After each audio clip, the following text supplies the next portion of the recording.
श्री वल्लभाधीश की जय। शिक्षापत्र 4 श्लोक 1। પ્રભુના ધર્મ અપ્રાકૃત છે અને તે સ્વરૂપમાં જ સ્થિતિ છે અને સ્વરૂપથી ભિન્ન નથી એવું શ્રુતિમાં તથા શ્રી ભાગવતજીમાં નિરૂપણ કર્યું છે। શ્લોક 2। શ્રી ઠાકોરજીમાં રહેલા કર્તાપણું, સ્વરૂપપણું તથા સર્વાધારપણું આ મુખ્ય ધર્મ અને વ્યાપકત્વ તથા વિરુદ્ધાશ્રમાયપણું વગેરે સર્વધર્મ જે શ્રુતિમાં નિરૂપણ કર્યા છે। શ્લોક 3 અને 4। મર્યાદા અને પુષ્ટિ બે પ્રકારની સ્વરૂપના ભેદે કરીને કહેલા છે। સર્વધર્મમાં પણ ભેદ પડે છે, માટે અહીં તો અંતરંગ પુષ્ટિમાર્ગીય ધર્મ વિશેષ છે। શ્લોક 5 અને 6। પ્રભુનું સ્વરૂપ વિરુદ્ધમાશ્રયી છે, આવો વિચાર ભક્તોએ અવશ્ય કરવો। વૈષ્ણવોનો મુખ્ય ધર્મ એ જ છે। શ્લોક 7 અને 8। કુમારિકાના ભાવ જાણનારા હરિ વ્રજમાં જ કુમાર છે અને એવું પણ લખ્યું છે કે 11 વર્ષ ગૂઢ પ્રતાપવાળા વ્રજમાં વસ્યા।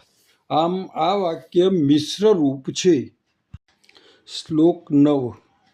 જ્યારે એવા મિશ્રરૂપ પ્રભુ છે, ત્યારે એવા રૂપમાં રસાદિક લીલાનું જે નિરૂપણ છે તે પ્રભુનું વિરુદ્ધમાશ્રયત્વ જાણવા માટે જ છે। શ્લોક 10।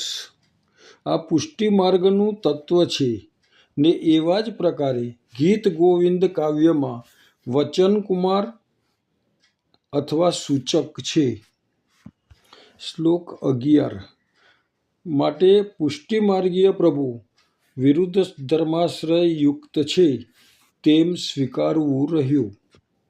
શ્લોક 12। જે ચતુર છે તેને રસમાર્ગના ધર્મ સમજવા યોગ્ય છે। શ્રી ઠાકોરજી બાળક છે તો પણ રસિકોના શિરોમણી છે। પોતે સ્વતંત્ર છે છતાં પણ સદા ભક્તને વશ થાય છે। શ્લોક 13। સર્વથા ભયરહિત છે તો પણ ભયયુક્ત છે। અપેક્ષાવાળા છે છતાં નિરપેક્ષ છે। ચતુર છે છતાં પણ મહામુગ્ધ છે। સર્વજ્ઞ હોવા છતાં પણ જાણે કશું જાણતા નથી। શ્લોક 14। સર્વના આત્મામાં રમણ કરનારા હોવા છતાં હંમેશા ગોપીજનોની રતિ વધારનારા છે। કામવાળા હોવા છતાં કામાર્ત છે। દીન નથી છતાં દીનની માફક બોલનારા છે। શ્લોક 15। આવી રીતે વિરુદ્ધ ધર્મવાળા પુષ્ટિપુરુષોત્તમ પ્રભુ પોતાનો પ્રકાશ 3 લોકમાં કરે છે, છતાં ભક્તો આગળ પ્રકાશ વગરના બિરાજે છે। શ્લોક 16।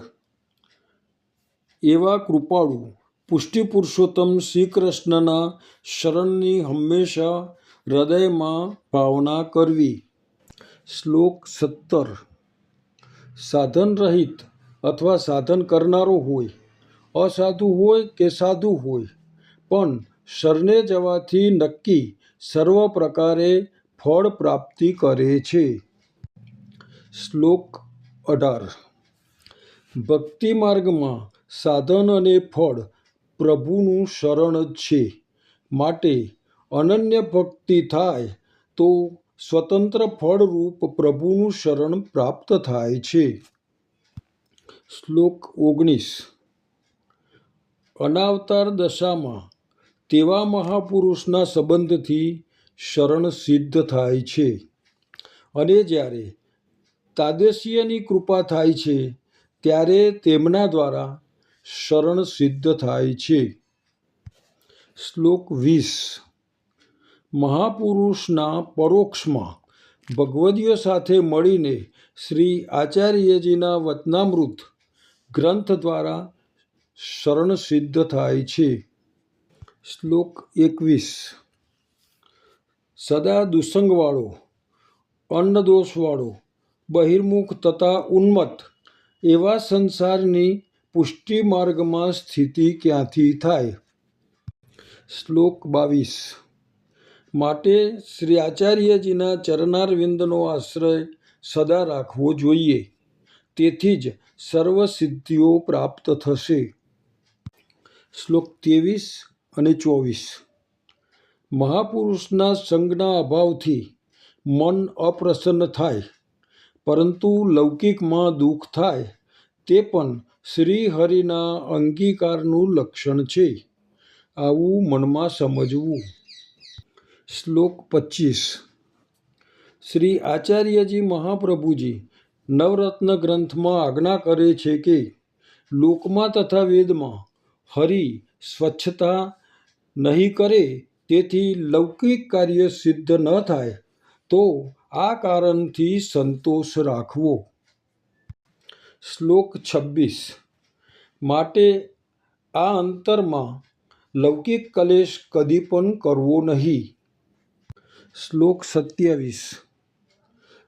એક દુષકજન્ય દુઃખ, બીજું લૌકિક આવેશજન્ય દુઃખ છે. વળી સત્સંગના અભાવનું તથા માર્ગની સ્થિતિનું પણ દુઃખ છે.